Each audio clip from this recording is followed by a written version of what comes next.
ਝਗੜੇ ਝੇੜਿਆਂ ਤੋਂ, ਟਸਲਾਂ ਤੋਂ। ਇਹ ਟਸਲਾਂ ਜਦੋਂ ਸੁਪਰੀਮ ਕੋਰਟ ਦੇ ਵਿੱਚ ਗਈਆਂ ਤਾਂ ਟਸਲਾਂ ਤੋਂ ਬਾਅਦ ਝਾੜਾਂ ਦਾ ਦੌਰ ਗਿਆ, ਝਾੜਾਂ ਦਾ ਦੌਰ ਵੀ ਆਇਆ, ਝਾੜਾਂ ਪਈਆਂ ਨੇ। ਕਹਿੰਦੇ ਰਾਜਪਾਲ ਨੂੰ ਇੱਕ ਨੂੰ ਨਹੀਂ ਬਲਕਿ ਰਾਜਪਾਲਾਂ ਨੂੰ ਮਾਰੀ ਹੈ ਸੁਪਰੀਮ ਕੋਰਟ ਨੇ ਝਾੜ। ਬਿਲਕੁਲ ਜੀ, ਪੰਜਾਬ ਦੇ ਵਿਧਾਨ ਸਭਾ ਦੇ ਸੈਸ਼ਨ ਨੂੰ ਲੈ ਕੇ ਮਾਮਲਾ ਤਣਾਤਣੀ ਵਾਲਾ ਸੀਗਾ।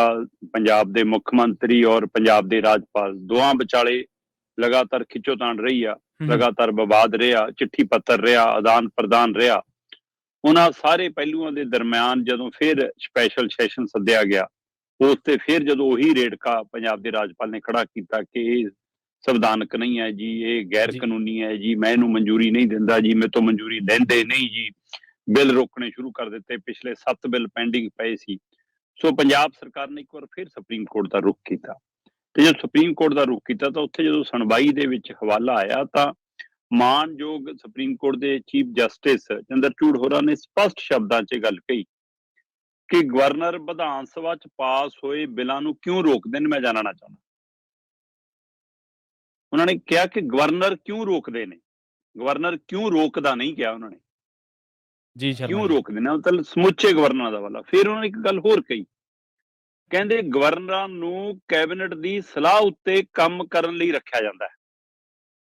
ਹਾਂਜੀ, ਠੀਕ ਹੈ। ਚੱਲ, ਗਵਰਨਰ ਨੂੰ ਨਹੀਂ ਕਿਹਾ ਉਹਨਾਂ ਨੇ, ਗਵਰਨਰਾਂ ਨੂੰ ਕਿਹਾ। ਗਵਰਨਰਾਂ ਨੂੰ ਕੈਬਨਿਟ ਦੀ ਸਲਾਹ ਅਨੁਸਾਰ ਕੰਮ ਕਰਨ ਲਈ ਤਾਇਨਾਤ ਕੀਤਾ ਜਾਂਦਾ ਹੈ। ਫਿਰ ਉਹਨਾਂ ਨੇ ਇਹ ਵੀ ਕਿਹਾ ਕਿ ਹਾਂ ਕਿ ਕਿਉਂ, ਮਤਲਬ ਕਿ ਦੇਸ਼ ਦੇ ਜਿਹੜੇ ਰਾਜਪਾਲ ਨੇ ਜਾਂ ਸਮੁੱਚੇ ਰਾਜਪਾਲ ਨੇ, ਉਹਨਾਂ ਨੇ ਉਸ ਹਵਾਲੇ ਨਾਲ ਵੀ ਕਿਹਾ ਕਿ ਕਿਉਂ ਸਰਕਾਰ ਨਾਲ ਤਾਲਮੇਲ ਬਣਾ ਕੇ ਨਹੀਂ ਚੱਲਦੇ, ਕਿਉਂ ਉਸ ਦੇ ਕੰਮ ਦੇ ਵਿੱਚ ਅੜਿੱਕਾ ਬਣਦੇ ਨੇ, ਕੀ ਕਾਰਨ ਹੈ ਜੀ। ਤੇ ਉਹਨਾਂ ਨੇ ਇਹ ਸਾਰੇ ਪਹਿਲੂ ਤੇ ਸੁਣਵਾਈ ਕਰਦੇ ਸਿੱਧੇ ਰੂਪ 'ਚ ਝਾੜਾਂ ਪਾਈਆਂ ਔਰ ਲਗਭਗ ਉਹ ਸ਼ਬਦ ਵਰਤੇ ਜਿਹੜੇ ਪੰਜਾਬ ਦੇ ਮੁੱਖ ਮੰਤਰੀ ਨੇ ਪੰਜਾਬ ਦੇ ਰਾਜਪਾਲ ਲਈ ਵਰਤੇ ਸੀ। ਠੀਕ ਹੈ। ਪੰਜਾਬ ਦੇ ਮੁੱਖ ਮੰਤਰੀ ਭਗਵੰਤ ਮਾਨ ਨੇ ਕਿਸੇ ਸਮੇਂ ਕਿਹਾ ਸੀਗਾ ਕਿ ਅਸੀਂ ਇਲੈਕਟਡ ਹਾਂ, ਤੁਸੀਂ ਸਿਲੈਕਟਡ ਹੋ।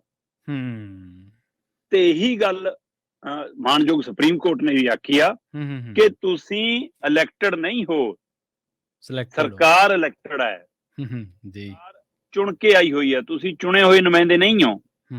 ਤੁਸੀਂ ਸਰਕਾਰ ਦਾ ਹਿੱਸਾ ਬਣ ਕੇ ਕੰਮ ਕਰਨਾ, ਨਾ ਕਿ ਸਰਕਾਰ ਦਾ ਵਿਰੋਧੀ ਧਿਰ ਬਣ ਕੇ ਕੰਮ ਕਰਨਾ। ਸੋ ਇਹ ਸਭ ਦੇ ਦਰਮਿਆਨ ਅਗਲੀ ਸੁਣਵਾਈ 10 ਨਵੰਬਰ ਤੇ ਪਈ ਹੈ, ਤੇ 10 ਨਵੰਬਰ ਨੂੰ ਕੇਂਦਰ ਨੂੰ ਵੀ ਇੱਕ ਵਾਰ ਤਲਬ ਕਰ ਲਿਆ ਨਾਲੇ ਉਹਨਾਂ ਨੇ। ਮਾਣਯੋਗ ਸੁਪਰੀਮ ਕੋਰਟ ਨੇ 10 ਨਵੰਬਰ ਨੂੰ ਕੇਂਦਰ ਨੂੰ ਤਲਬ ਕਰਦਿਆਂ 2 ਸਵਾਲਾਂ ਦੇ ਜਵਾਬ ਲਿਖ ਕੇ ਲਿਆਉਣ ਨੂੰ ਕਿਹਾ। ਉਹਨਾਂ ਨੇ ਪਹਿਲਾ ਸਵਾਲ ਕਿਹਾ ਕਿ ਕੀ ਗਵਰਨਰ ਬਿੱਲ ਰੋਕ ਸਕਦੇ ਨੇ।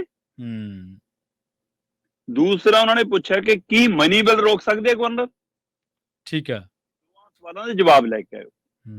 ਪਹਿਲੀ ਗੱਲ ਤਾਂ ਇਹ ਹੈ ਜੀ ਕਿ ਬਿੱਲ ਰੋਕਣਾ ਇੱਕ ਵੱਖਰਾ ਮਸਲਾ ਹੈ, ਬਿੱਲ ਦੇ ਉੱਤੇ ਸਹੀ ਪਾਉਣੀ ਹੈ ਜਾਂ ਨਹੀਂ ਪਾਉਣੀ ਹੈ ਵੱਖਰਾ ਮਸਲਾ ਜੀ। ਤੁਸੀਂ ਬਿੱਲ ਨਾਲ ਸਹਿਮਤ ਹੋ ਜਾਂ ਅਸਹਿਮਤ ਹੋ, ਆਪਣੀ ਟਿੱਪਣੀ ਕਰ ਦੋ, ਤੁਸੀਂ ਆਪਣੇ ਦਸਤਖਤ ਕਰ ਦੋ, ਇਨਕਾਰ ਕਰ ਦੋ, ਹਾਂ ਕਰ ਦੋ, ਪਰ ਬਿੱਲ ਰੋਕ ਕੇ ਬੈਠ ਜਾਣਾ ਇਹ ਉਵੇਂ ਹੀ ਹੈ ਜਿਵੇਂ ਕੋਈ ਬਾਬੂ ਮਤਲਬ ਰਿਸ਼ਵਤ ਦੇ ਚੱਕਰ 'ਚ ਫੈਲ ਦੱਬ ਕੇ ਬੈਠਾ ਰਹੇ, ਤੇ ਉਹੀ ਜਿਹਾ ਹੀ ਵਰਤਾਰਾ ਹੈ। ਸੋ ਮਾਣਯੋਗ ਸੁਪਰੀਮ ਕੋਰਟ ਨੇ ਲਗਭਗ ਦੇਸ਼ ਦੇ ਸਮੁੱਚੇ ਗਵਰਨਰਾਂ ਨੂੰ, ਸਮੁੱਚੇ ਰਾਜਪਾਲਾਂ ਨੂੰ ਸ਼ੀਸ਼ਾ ਵਿਖਾਇਆ।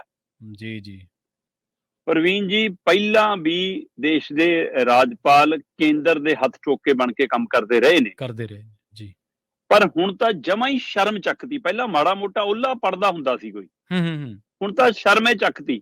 ਮਤਲਬ ਜੇ ਕੇਂਦਰ ਨੇ, ਕੇਂਦਰ ਸਰਕਾਰ ਨੇ ਜਾਂ ਕੇਂਦਰ ਦੇ PMO ਹਾਊਸ ਨੇ ਹੁਕਮ ਸੁਣਾਤਾ ਤਾਂ ਮਤਲਬ ਬਿਨਾਂ ਬੁਰਸ਼ ਕੀਤਿਆਂ, ਬਿਨਾਂ ਨਹਾਇਆਂ ਵੀ ਸਰਕਾਰਾਂ ਡੇਗਦੇ ਤੇ ਸਰਕਾਰਾਂ ਬਣਾਉਂਦੇ ਨੇ ਸੁੱਤੇ ਪਿਆਂ ਹੀ। ਹਾਂਜੀ, ਪਤਾ ਨਹੀਂ ਮੂੰਹ ਧੋਣ ਦਾ ਵੀ ਹੁਕਮ ਹੁੰਦਾ ਹੈ ਕਿ ਨਹੀਂ, ਕਿ ਉੱਠੋ ਜੀ ਅੱਧੀ ਰਾਤ ਨੂੰ, ਹਾਂ ਜੀ ਇਹ ਸਰਕਾਰ ਹੈ, ਇਹ ਸਰਕਾਰ ਨਹੀਂ ਹੈ। ਤੇ ਅੱਜ ਦੀ ਤਰੀਕ ਦੇ ਵਿੱਚ ਸਮੁੱਚੇ ਰਾਜਪਾਲ ਇਸ ਭੂਮਿਕਾ 'ਚ ਕੰਮ ਕਰਦੇ ਨੇ ਕਿ ਜੇਕਰ ਤਾਂ BJP ਦੀ ਸਰਕਾਰ ਹੈ ਉਸ ਸੂਬੇ 'ਚ, BJP ਦੇ ਭਾਈਵਾਲਾਂ ਦੀ ਸਰਕਾਰ ਹੈ ਉਸ ਸੂਬੇ 'ਚ, ਫਿਰ ਤਾਂ ਇਹ ਚਾਦਰ ਤਾਣ ਕੇ ਸੌਂਦੇ ਆ, ਫਿਰ ਤਾਂ ਸਭ ਅੱਛਾ, ਕੋਈ ਮਤਲਬ ਨਹੀਂ। ਹਾਂ, ਫਿਰ ਸਭ ਚੰਗਾ। ਤੇ ਜੇ BJP ਦੀ ਜਾਂ ਉਹਨਾਂ ਦੇ ਭਾਈਵਾਲਾਂ ਦੀ ਸਰਕਾਰ ਨਹੀਂ ਹੈ, ਵਿਰੋਧੀਆਂ ਦੀ ਸਰਕਾਰ ਹੈ, ਕਿਸੇ ਮਰਜ਼ੀ ਧਿਰ ਦੀ ਹੋਵੇ, ਚਾਹੇ ਉਹ ਆਪ ਵਾਲੀ ਹੈ, ਚਾਹੇ ਉਹ ਕਾਂਗਰਸ ਵਾਲੀ ਹੈ, ਜਾਂ ਹੋਰ ਕਿਸੇ ਖੇਤਰੀ ਦਲ ਵਾਲੀ ਹੈ, ਚਾਹੇ ਮਮਤਾ ਵਰਗੀ ਦਲ ਦੀ ਹੈ, ਚਾਹੇ ਸਮਾਜਵਾਦੀ ਦੇ ਕਿਸੇ ਧਿਰ ਦੀ, ਜਾਂ ਇਦਾਂ ਦੀ ਕਿਸੇ ਵੀ ਧਿਰ ਦੀ ਹੋਵੇ, ਫਿਰ ਇਹਨਾਂ ਨੂੰ ਲੱਗਦਾ ਕਿ ਸਾਰੇ ਅਧਿਕਾਰ ਸਾਡੇ ਕੋਲੇ ਨੇ, ਸਾਰਾ ਸੱਚ ਸਾਡੇ ਕੋਲੇ ਹੈ, ਸਾਰੇ ਨੁਕਤੇ ਸਾਡੇ ਕੋਲੇ ਨੇ, ਕਾਨੂੰਨ ਵਾਲੀ ਕਿਤਾਬ ਸਾਡੇ ਘਰੇ ਹੀ ਹੈ। ਇਹਨਾਂ ਨੂੰ ਲੱਗਦਾ ਸੰਵਿਧਾਨ ਅਨੁਸਾਰ ਅਸੀਂ ਉਹ ਕਾਰਵਾਈ ਕਰਦੇ ਆ। ਫਿਰ ਇਹ ਸਾਰੇ ਢੰਗ ਤਰੀਕੇ ਅਪਣਾਉਂਦੇ ਨੇ ਤੇ ਸਰਕਾਰ ਨੂੰ ਘੇਰਦੇ ਨੇ। ਪੰਜਾਬ ਸਰਕਾਰ ਦੇ ਰਾਹ 'ਚ ਅੜਿੱਕਾ ਡਾਊਨ ਦੇ ਵਿੱਚ ਇਹਨਾਂ ਨੇ ਕੋਈ ਕਸਰ ਨਹੀਂ ਛੱਡੀ।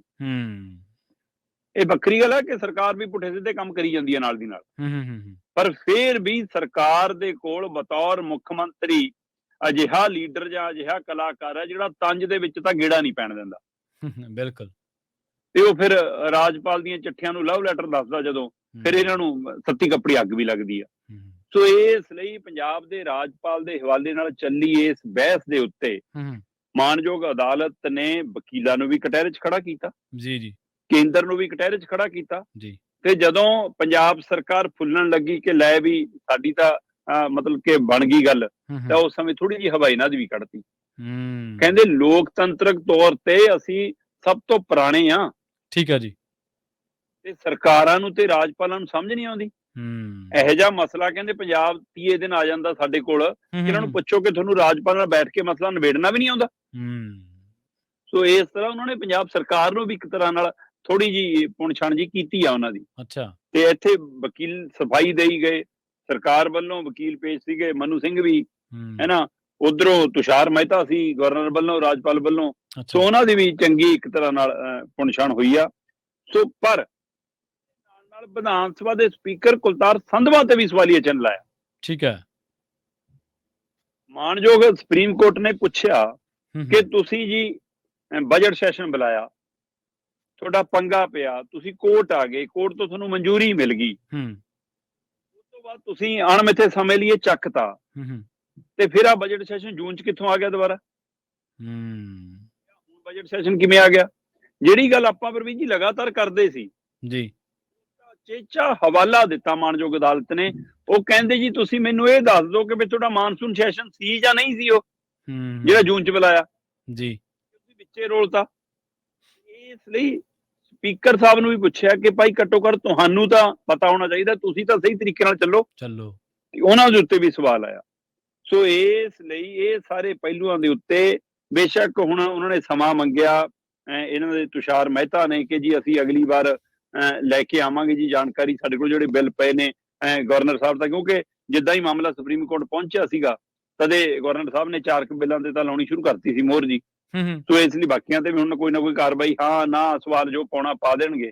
ਪਰ ਇੱਕ ਵਾਰ ਪੰਜਾਬ ਦੇ ਰਾਜਪਾਲ ਦੇ ਹਵਾਲੇ ਨਾਲ ਸਮੁੱਚੇ ਰਾਜਪਾਲਾਂ ਦੀ ਝਾੜ ਝੰਬੀ ਹੋ ਗਈ ਆ, ਗਰਦ ਝਾੜ ਦਿੱਤੀ ਗਈ ਆ। ਉਹਨਾਂ ਨੂੰ ਦੱਸ ਦਿੱਤਾ ਗਿਆ ਕਿ ਭਾਈ ਤੁਸੀਂ ਜਿਹੜੇ ਸੂਬੇ ਚਲਾਏ ਜਾਂਦੇ ਉਸ ਸੂਬੇ ਦੇ ਹਿੱਤਾਂ ਲਈ, ਉਹਦੇ ਹੱਕਾਂ ਲਈ, ਉਹਦੇ ਕੰਮਾਂ 'ਚ ਉਹਦੇ ਲਈ ਸਹਾਈ ਹੋ, ਨਾ ਕਿ ਕੇਂਦਰ ਦੇ ਝੋਲੀ ਚੱਕ ਬਣੋ। ਇਸ ਤਰ੍ਹਾਂ ਰਾਜਪਾਲਾਂ ਨੂੰ ਸ਼ੀਸ਼ਾ ਵਿਖਾਇਆ ਮਾਣਯੋਗ ਅਦਾਲਤ।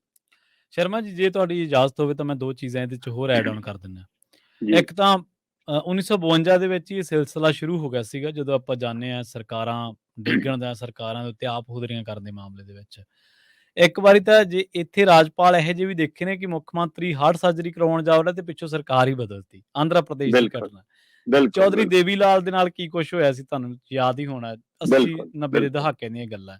ਸੋ ਇਹ ਇੱਕ ਵੇਲਾ ਇਹ ਵੀ ਮੇਰੇ ਖਿਆਲ ਦੇ ਵਿੱਚ ਸ਼ਰਮਾ ਜੀ ਆ ਗਿਆ ਵੀ ਸੁਪਰੀਮ ਕੋਰਟ ਇਹ ਤੈਅ ਵੀ ਕਰਦੇ ਵੀ ਰਾਜਪਾਲਾਂ ਦੀ ਹੱਦ ਕਿੱਥੋਂ ਕੁ ਤੱਕ ਹੈ, ਕਿਉਂਕਿ ਤੁਸੀਂ ਇੱਕ ਦਿਨ ਹਾਂਜੀ ਤੈਅ ਹੈ, ਪਰ ਉਹ ਸੱਤਾ ਦਾ ਜ਼ੋਰ ਚੱਲਦਾ, ਕੇਂਦਰ ਦਾ ਜ਼ੋਰ ਚੱਲਦਾ, ਤੇ ਸੂਬਿਆਂ ਦੀਆਂ ਸਰਕਾਰਾਂ ਆਪਣੇ ਨਿੱਜੀ ਹਿੱਤਾਂ ਕਰਕੇ ਕਈ ਵਾਰ ਕੋੜਾ ਕੁੱਟ ਭਰ ਲੈਂਦੀਆਂ, ਕਿਉਂਕਿ ਕੇਂਦਰ ਨੇ ਹੱਥ ਅੱਡਣ ਲਾ ਲਈਆਂ ਸੂਬਿਆਂ ਦੀਆਂ ਸਰਕਾਰਾਂ। ਬਿਲਕੁਲ ਬਿਲਕੁਲ, ਇਸ ਲਈ ਸਾਰਾ ਕੁਝ ਤੈਅ ਆ ਵੈਸੇ।